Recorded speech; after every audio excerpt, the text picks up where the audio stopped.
God is everywhere. Bible சொல்லுது கடவுள் நான் உட்கார்ற இடத்துல இருக்கிறார், படுக்கிற இடத்துல இருக்கிறார், எல்லா இடத்துலயும் he is everywhere.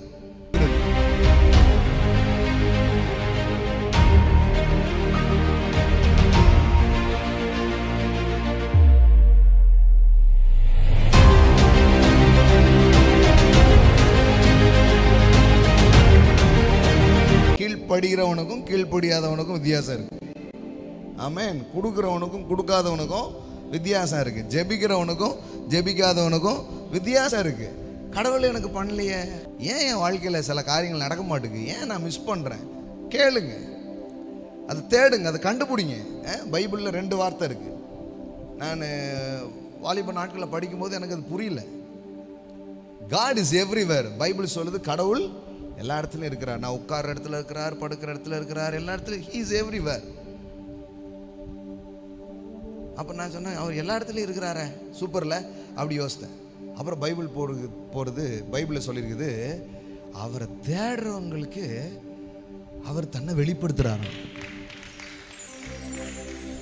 நான் நினச்சேன் எல்லா இடத்துலையும் இருக்கிறாரு, எப்போ வேணாலும் பார்த்துடலாம் போல அப்படின்னு நினச்சேன். அப்புறம் தான் பார்த்துருக்கேன் எல்லா இடத்துலையும் இருக்கிறாரு. ஆனால் எல்லா இடத்துலையும் இருக்கிற கடவுளை நீ எப்போ பார்ப்பன்னா, அதிகாலையில் என்னை தேடுகிறவர்கள் என்னை தேடுகையில். It is not same. பக்கத்தில் பார்த்து சொல்லுங்க, எல்லாம் ஒன்றும் கிடையாது. ஆமென். ஆமாம், அந்த புத்தி முதல்ல மாற்றிடுங்கன்ற. நான் ஒரே மாதிரி போகாது. செய்கிறவனுக்கும் செய்யாதவனுக்கும் வித்தியாசங்கள் உண்டாகும். ஆமென், ஆமென். அப்போ எப்படி போட்டுருக்கு பாருங்க, எல்லாம் சொல்லுங்க, அதிகாலையில் என்னை தேடுகிறவன்,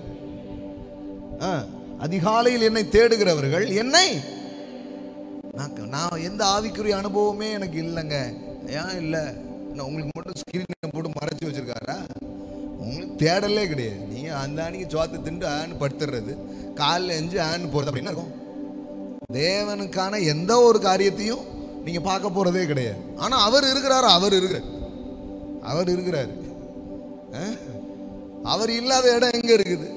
ஆனால் யார் அவரை பார்க்குறாங்க? எல்லாம் சொல்லுங்க, தேடுகிறவர்கள்.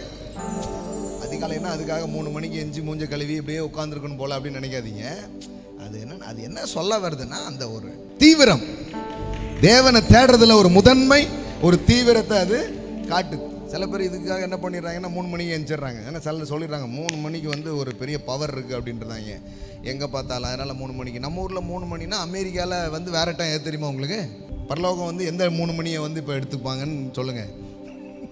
என்னங்க, பூமி உருண்டையில் ஒவ்வொரு நாட்டிலையும் 2.5 மணி நேரம், 1.5 மணி நேரம், 3 மணி நேரம், சிலது ஆப்போசிட்டாக இருக்குது. இங்கே காலையிலன்னா அங்கே என்னது, நமக்கு நைட் ஆகும்போது தான் அவங்களுக்கு என்ன ஆகும், சண்டே சர்வீஸ் போது தான் அங்கே. இப்போ அவங்களுக்கு சாட்டர்டே, புரியுதா உங்களுக்கு?